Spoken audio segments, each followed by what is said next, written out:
Okay, welcome in. In this video, we're going to talk about customizing your ggplot visual. A lot of really cool customizations we can add onto the plot. As you can see, I have some code here. I have this specific gg themes package, which I already have installed, so it loads automatically. This is in addition to the ggplot2 library. This will give us a variety of cool themes for our plots, as we'll see. And I'm starting here with this just a very simple plot. I have Iris, which is a base R, very standard, popularly used in practice problems data set. I'll look at the head so we can see kind of what it looks like. And I'm just plotting the length of the sepal, which I guess is part of the flower, versus the width, and I'm breaking it down by species and making them points. So I have this nice plot here.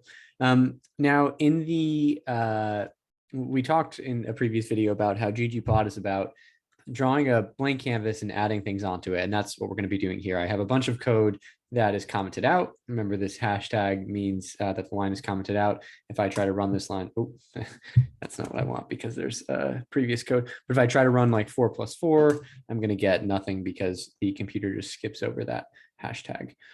So let's go one step at a time. I'm going to comment out geom point and comment in geom point with size equals 10.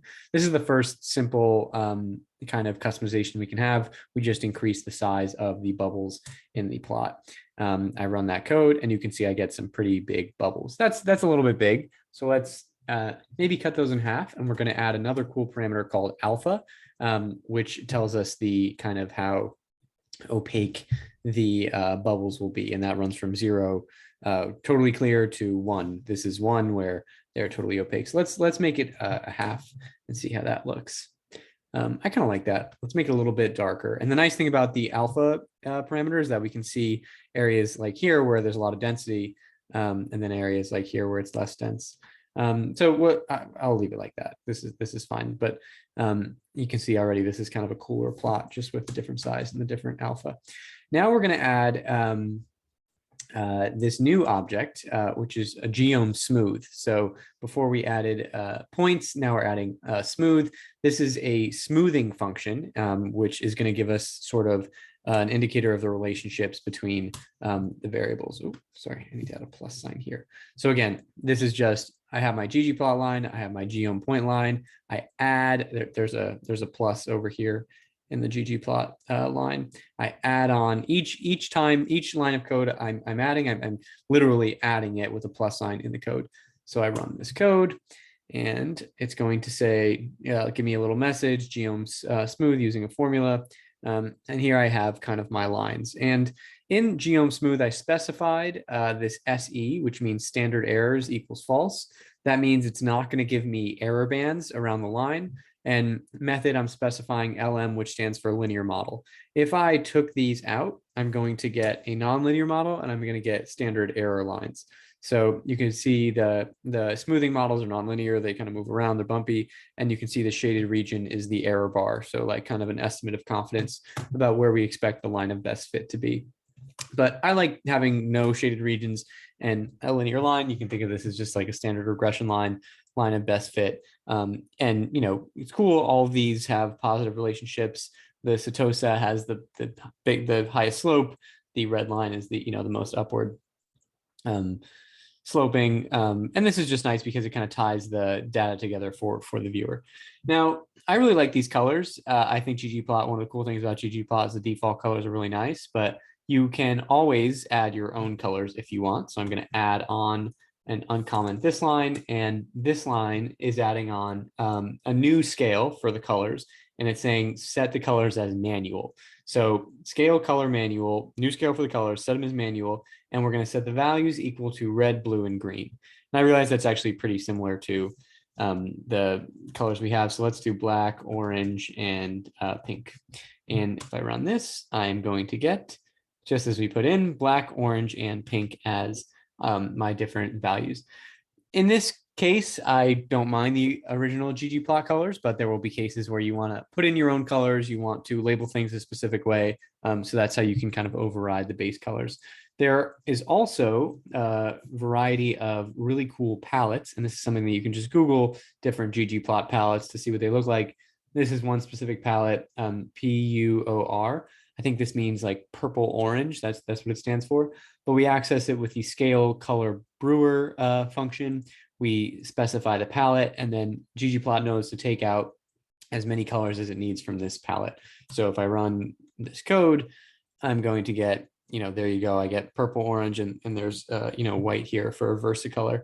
So it's going to take out as many colors as it needs from this cool palette. And there's a ton of really cool palettes that you can choose from if you can have different tastes. So I'm gonna leave this palette in here for now because I sort of like it. The next sort of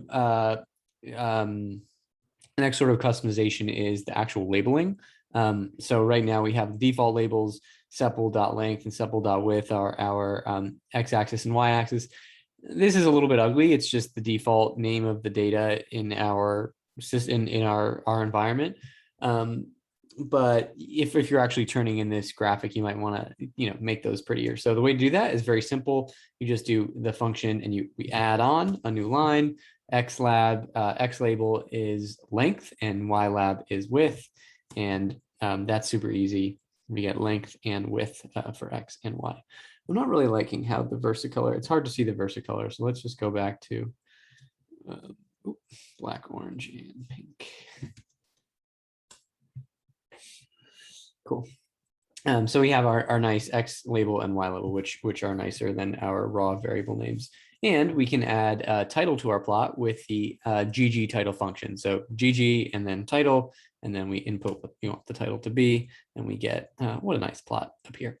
Now, let's say that you don't specifically like the sizing or the the color or the thickness of these sort of these labels. A really powerful function in ggplot is this theme function, which within the theme function, you can specify a lot of different variables to mean a lot of different things. So for example, the plot title can, we set equal to this element text function, which basically tells us we want the plot title to be a text element that has size 20. Similarly, we want the axis text to be a text element with size 12, and we want the axis title to be a text element with size 14, and we want it to be bold. This axis text and this axis title, we're going to see, they seem like they're the same. We're going to see why they're different. Ooh, I have to do a plus here when we run this. So you can see the title got bigger. The axis titles got larger and they got bolded. So width and length got bolded. And the axis text is this, the kind of the labels of the axis, the 4 point, not the labels, that's a bad word. It's the actual axis, 4.5, 4, 3.5. That's this axis text. So we wanted to make that bigger.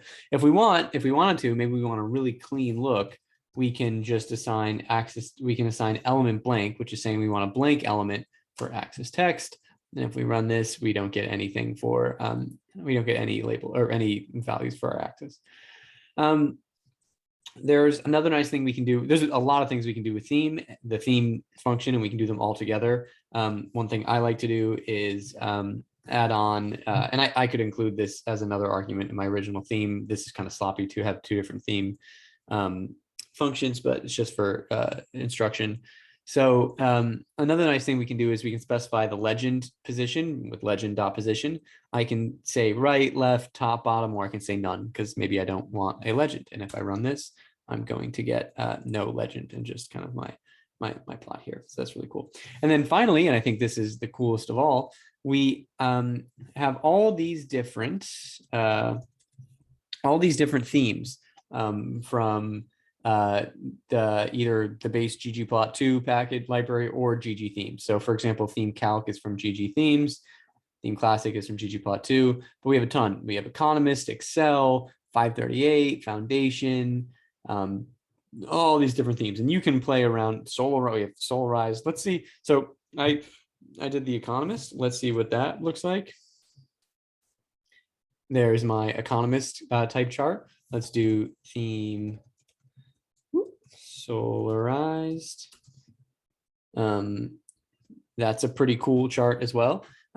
And one thing I think, so this is really cool. There's a lot of different looks that you can go with. I prefer actually theme black and white personally. I think it just looks clean. But to each their own. So a lot of themes you can explore very easily, just kind of toggle like I was doing. Just type theme underscore and then hit tab, and you're going to see all the different themes you can try. There's a ton. There's Wall Street Journal if you want. One thing to notice is that, remember, I'm specifying the legend position to be none, but there's a legend here. The reason why is because we're adding things onto the ggplot object. So I said to make the legend position equal none, but then I added on theme black and white. And theme black and white comes in with a lot of presets, and the presets in theme black and white override all the presets that came before it. So it's overriding, sizing up my axis title and my axis text, and actually making my axis text blank. You can see the axes are back, but the title is not bolded. The title of the plot is not bolded. So if you put the theme after any theme overrides that you do, they will be the thing that comes last is what supersedes everything that comes before it. So if you want to force, some specific elements of your plot, just put the pre-packaged theme function before. And if we run this, we will get the black and white theme, but everything we specified: no axis text, bolded, axis labels, higher title, etc., etc. So that's all for this video. Hopefully this taught you how to customize some cool ggplot charts, and we'll see you next time.